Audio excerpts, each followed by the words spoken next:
اب ہتھیار تو واپس نہیں لیے جا سکتے فہد، بہت مشکل ہے کہ آپ ایک افغان فوج جو ہے وہ طالبان سے لے بات چیت ان سے ہو سکتی ہے جن سے لاجک اور ریزننگ ہو. یہ پاکستانی طالبان کے ساتھ بات چیت نہیں ہو سکتی. اسلحہ جو وہاں ہے ماں سوائے جو جہاز رہ گئے ہیں وہ واپس مل سکتے ہیں، جو آرمڈ گاڑیاں رہ گئی ہیں وہ واپس مل سکتی ہیں، لیکن جو اسلحہ ہے، جو ہتھیار ہیں، مثال کے طور پر جو رائفلیں وغیرہ ہیں وہ تو بٹ بٹا گئی.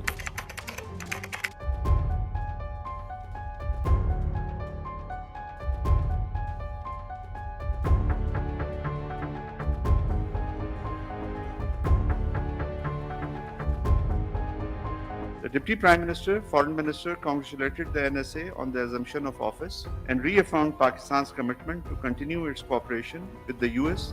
in the field of counter-terrorism. He also appreciated President Trump's announcement to withdraw the US military equipment left behind in Afghanistan. Pakistan کے نائب وزیر اعظم اسحاق ڈار صاحب کا کہنا ہے کہ وہ امریکہ کے اس بیان کو بہت ویٹیج دے رہے ہیں اور اسے بڑی ستائش کی نظر سے دیکھتے ہیں، جس میں امریکہ وہ اسلحہ جو افغانستان میں چھوڑ کر امریکہ چلا گیا تھا اپنے انخلاء کے دوران، اس کے متعلق جو انویسٹیگیشن کا سلسلہ بھی وہاں جاری ہے اور پاکستان کا ایک بہت بڑا رول دیکھ رہے ہیں دانشور. اس سارے معاملے کو پاکستان کے جو سابق سفیر ہوں، تجزیہ کار ہوں، دانشور ہوں، اہم حلقے ہوں یا وہ حلقے جو پاور کوریڈورز میں ہونے والی سرگوشیاں سنتے ہیں، ان کا اس پر کیا ٹیک ہے یہ بھی دیکھتے ہیں. جو ڈونلڈ ٹرمپ کا یہ مطالبہ ہے کہ جی $7.5 بلین کے جو ان کا دعویٰ ہے کہ وہ ہتھیار چھوڑ کے چلے گئے ہیں اور وہ افغان طالبان دندناتے پھر رہے ہیں اور وہ اسلحہ، جدید اسلحہ جو بائیڈن کی انتظامیہ میں افواج کا انخلاء ہوا تھا، امریکی افواج کا، وہ پیچھے رہ گئے ہیں، تو وہ ہتھیار واپس لیے جائیں. دیکھیں اب ہتھیار تو واپس نہیں لیے جا سکتے فہد، بہت مشکل ہے کہ آپ ایک افغان فوج جو ہے وہ طالبان سے لیں گے، لیکن یہ ضرور ہے یہاں پر ایک کامن گراؤنڈ مل سکتا ہے پاکستان کی سیکیورٹی اسٹیبلشمنٹ کو اور امریکہ کی جو سیکیورٹی اسٹیبلشمنٹ ہے ان کے جو انٹرسٹ ہیں وہ کنورج ہونے چاہیے، کیونکہ ڈونلڈ ٹرمپ جو ہے وہ نیچا دکھانا چاہتے ہیں جو بائیڈن کی انتظامیہ کو، اور اس وجہ سے کہ انہوں نے کہا ہے کہ جس طرح انہوں نے ابورٹ کیا ہے، جس طرح امریکی افواج کا انخلاء کیا وہ بالکل بد نظامی کا تھا، اور جس طرح انہوں نے ہینڈ اوور کیا ہے طالبان کے،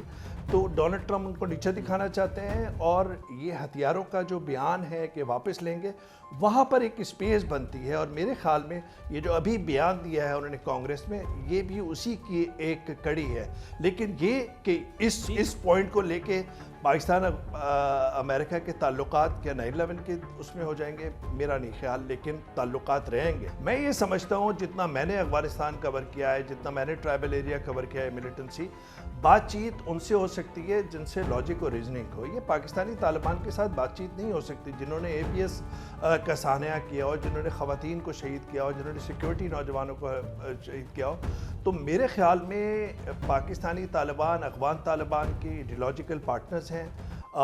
انہوں نے پوری جو وار آن ٹیرر ہے اس میں ایک دوسرے کا ساتھ دیا ہے، ایک دوسرے کے بھائی ہیں، نظریاتی بھائی ہیں. اور افغان طالبان دو وجوہات کی بنیاد پہ پاکستانی طالبان کا ساتھ نہیں چھوڑیں گے. ایک تو یہ کہ وہ سمجھتے ہیں کہ اگر پاکستانی طالبان پہ ہاتھ ڈالا انہوں نے، یا انہوں نے پاکستان کے حوالے کیا، یا ان کے ٹھکانے انہوں نے ختم کیے، تو اس کا مطلب ہے کہ وہ داعش میں چلے جائیں گے یا داعش کے اندر میلٹ ہو جائیں گے. ایک بات داعش کی افغان طالبان کے ساتھ سخت دشمنی ہے. اور دوسری وجہ جو ہے وہ یہ سمجھتے ہیں کہ پاکستانی طالبان کو اپنے پاس رکھ کے، ایک تو یہ کہ وہ دھوکہ نہیں دے سکتے، دوسرا یہ کہ پاکستان کے ساتھ کہیں بارگین چپ جو ہے وہ اس کے طور پہ استعمال کریں. تو ان کے خلاف ایک کریک ڈاؤن یا ایک ان کے خلاف ملٹری ایکشن، ان کے خلاف ایک سخت ایکشن لینے کی ضرورت ہے، جس میں ملٹری لیڈرشپ اور پولیٹیکل لیڈرشپ دونوں کو یکجا ہونا چاہیے. یہ جرگے بھیجنا، یہ قبائلی ماہدین بھیجنا، یہ ہم نے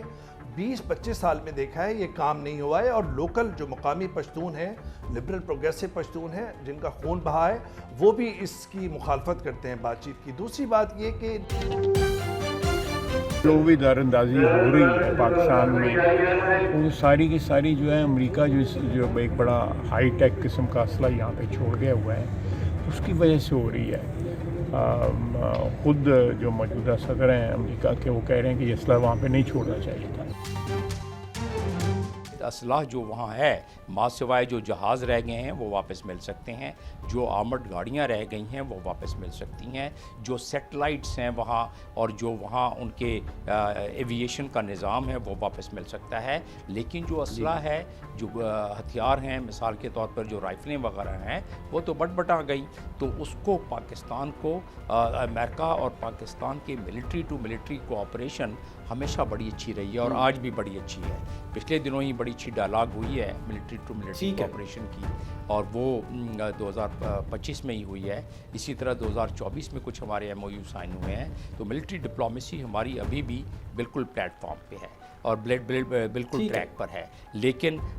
اس وقت وہاں کا پینٹاگون بھی بڑا پریشر میں ہے، اس ڈپلومیسی کے تحت کتنا وہ حاوی ہو سکتا ہے ٹرمپ کی فارن پالیسی پر، یہ ذرا ان کے لیے بھی مشکل ہوگا، اسی لیے پاکستان پہ یہ اور ایک پریشر آ جائے گا کہ ساتھ دیں، اور جس طرح پہلے آپ کو یاد ہوگا 2021 کے کوئی جنوری کے مہینے میں جب ٹرمپ آئے تھے، بلکہ جانے سے پہلے ٹرمپ، انہوں نے پچھلی جب حکومت میں وہ تھے تو انہوں نے کہا تھا کہ پاکستان جو ہے وہ ڈیسیٹفل ایکٹ میں مبتلا ہے، تو اب ہمارے اوپر جب یہ ذمہ داری دینے کی کوشش کرے گا امریکہ، اور ٹرمپ کی اگر پرانے الفاظ کو یاد رکھا جائے جو آج سے 8 سال 7 سال پہلے تھے، تو وہ ویو ٹرمپ کے ذہن میں دوبارہ آ سکتی ہے، لہٰذا ہم اگر ذمہ داری کو قبول کریں تو ہمیں دیکھنا پڑے گا کہ کیا یہ ہمارے بس میں ہے یا نہیں ہے۔